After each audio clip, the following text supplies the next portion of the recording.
Rescued by two of his fellow assassins, Burley Morgan was laid up for a month under an assumed name in a private suite at the Clemenceau Hospital in Beirut. He had multiple wounds to his skull, right arm, scapula, lungs, and ribs.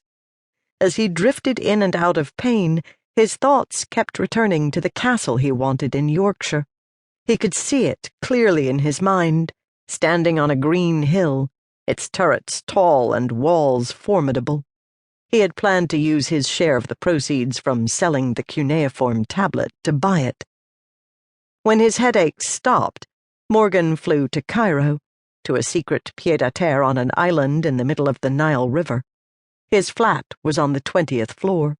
In the bedroom, he unpacked. Then he went out to the balcony to enjoy the view. He did not understand loneliness, could not abide complaining, and deep in his scarred soul knew a professional assassin had no business with beliefs. An assassin needed to be sharp, plan for every detail, and crave the work. African wild dogs were not the largest predators on the savannah, but they were far more successful killers than most. So when Morgan looked down from his balcony at the teeming streets and sidewalks, with people scrambling and sweating, he smiled to himself. He was a wild dog. They were not. That night he emailed the 5 other assassins. The Baghdad item could still be valuable. I have 2 pieces. Send me yours. I'll get them reassembled and appraised. Morgan's tradecraft was impeccable. His various email addresses ran through private servers from Kuala Lumpur to Mexico City, from the Ural Mountains to Pakistan. Tracing him was as impossible as a top Chinese black hatter could make it. The next day he heard from 3 of the assassins. 3:22 a.m. You're nuts. The general said it was worth millions because it was an ancient artifact. Now it's just a pile of rocks. 8:03 a.m.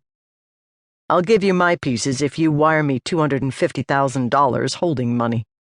12:10 p.m. How do I know if I send you mine you won't cut me out of my full share? Controlling his temper, Morgan responded that they bloody well knew he could be trusted to give all of them their fair shares.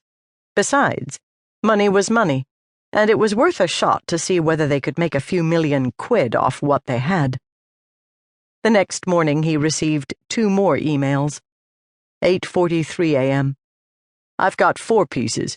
I assume I'm going to get twice as much for mine as anyone with 2 pieces. 9:12 a.m. I want my own appraiser.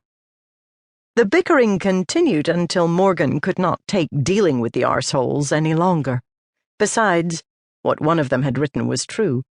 The tablet in pieces could be worthless. From Cairo he flew to Majorca, where he continued to recuperate, and then on to London to an East End safe house. Finally he resumed wet work. Years passed. He spent more and more time in Paris. He bought himself a brand-new sapphire blue Cobra MK6 gull-wing sports car and hooked up with a lively blonde who lived on the Rue des Fossés Saint-Bernard. Her name was Béatrice. She was in her 50s, and she was hot.